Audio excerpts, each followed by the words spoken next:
اگر کوئی امام کے پیچھے سورہ فاتحہ نہ پڑھے تو کیا اس کی نماز ہو جائے گی یا نہیں؟ دیکھیے ایک ہوتا ہے نماز پہ حکم لگانا اور ایک ہوتا ہے مصلی پہ حکم لگانا. ہاں میں سمجھ گیا. جی بولیے. ہمارا حکم نماز پہ ہوتا ہے کہ نماز نہیں ہوگی اس کی.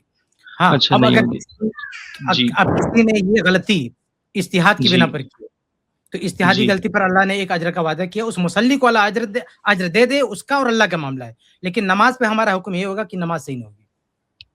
اچھا جی تو صحیح نہ کرتے ہوئے بھی اللہ تعالیٰ اجر دیتا ہے, ہم اس کے منکر نہیں ہیں. ایک غلطی پر بھی اللہ تعالیٰ اجر دیتا ہے. اگر کوئی مجتہد ہے اور وہ گرچہ ہم اس کو غلط مانتے ہیں اور وہ غلط ہو بھی تو بھی اللہ تعالیٰ اجر دے گا. ہم مصلی پر حکم نہیں لگاتے لیکن نماز پر حکم لگائیں گے کہ نماز صحیح نہیں ہے. باقی مصلی کی نماز پر اللہ کیا اجر دے گا وہ اللہ اس کا معاملہ ہے. اچھا جی شکریہ. اس میں کچھ دلائل ہیں, اگر اس پہ آپ وضاحت کر دیں تو بہتر ہوگا. کس چیز کے دلائل ہیں؟ یہ نہ پڑھنے کے لیے جو دوسرے طرف سے جو جی ترمذی شریف کی روایت ہے 313. جابر بن جی ترمذی کی کون سی روایت ہے؟ 313. ترمذی 313.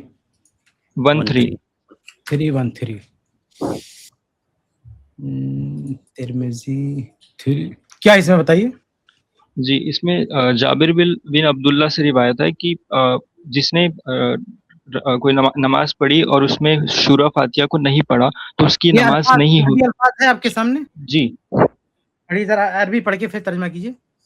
جی عربی پڑھ کے پھر ترجمہ کیجیے. عربی الفاظ ہیں آپ کے سامنے. عبارت پڑھیے, ذرا عبارت پڑھ کر کے ترجمہ کر دیجیے. جی معاف کریے گا, مجھے اچھے سے اس کو مطلب پڑھنا نہیں آتا ہے تو میں کوئی مسئلہ نہیں, ہم اس پہ گرفت نہیں کریں گے. آپ کیسا بھی پڑھ دیں, ہم اس پہ دھیان نہیں دیں گے. ہم صرف عربی الفاظ سننا چاہتے ہیں. آپ غلط بھی پڑھیں گے, ہم اس پہ گرفت نہیں کریں گے. آپ پڑھ دیجیے. مجھے وہ میرے پاس انگلش ٹرانسلیشن ہے تو میں کوئی اس میں نکالنی پڑے گی. عربی بھی لکھا ہوگا نا, انگلش جو ترجمہ ہے اوپر عربی لکھا ہوگا نا ساتھ میں, وہ پڑھ دیجیے. غلط سے پڑھ دیجیے, کوئی دقت نہیں, آپ پڑھ دیجیے. جی میں بس انگلش میں روایت ہے تو میرے کو اس کو عربک میں نکالنی پڑے گی نیٹ سے. نکال لیجیے. وہ کون سی روایت ہے نکال لیجیے, کیونکہ جو آپ نے ترجمہ کیا نا وہ میچ نہیں کر رہا میرے پاس سامنے جو روایت ہے. اچھا ایک منٹ, میں نے سوال اسی لیے کیا کیونکہ وہ میچ نہیں کر رہا آپ کا ترجمہ. جی ایک منٹ. ٹائم لگے گا آپ کو؟ جی آپ بیک اسٹیچ کر دیجیے, میں تھوڑا سا اس کو نکالتا ہوں. ٹھیک ہے, میں شکریہ. یا میں پڑھ دیتا ہوں, دیکھیے کہیں وہی تو نہیں جو آپ کہنا چاہتے ہیں. جی پڑھ لیجیے. یہ ہے جابر, کیا نام ہے, 313 نا. جی اسحاق بن موسیٰ قال حدثنا مان حدثنا مالک عن ابي نعيم وهب بن كيسان انه سمع جابر بن عبد الله يقول من صلى ركعه لم يقرأ فيها بأم القرآن فلم يصلي. آپ میچ کیجئے, میں ترجمہ کرتا ہوں. جس نے کوئی ایسی رکعت پڑھی جس میں سورہ فاتحہ نہیں پڑھی تو اس کی نماز نہیں ہوگی. الا ان يكون وراء الامام, سوائے اس کے کہ وہ امام کے پیچھے ہو. کیا یہی روایت ہے؟ جی بالکل. تو اس میں نماز نہیں ہے.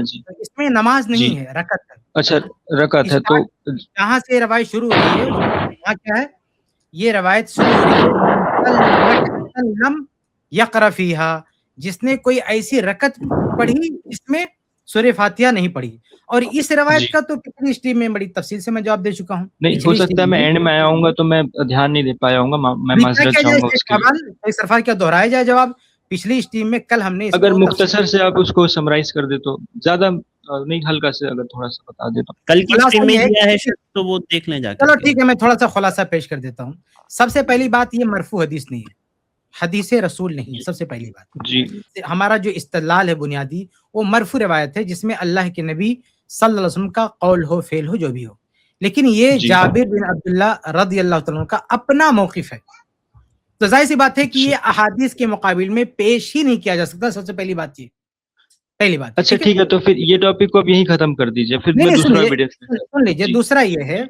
دوسرا یہ ہے کہ یہ جو کچھ بھی ہے, پہلی بات تو یہ مرفوع نہیں ہے. دوسرا یہ کہ یہ موقوف ہے صحابی کا اپنا, اور صحابہ میں اختلاف ہے.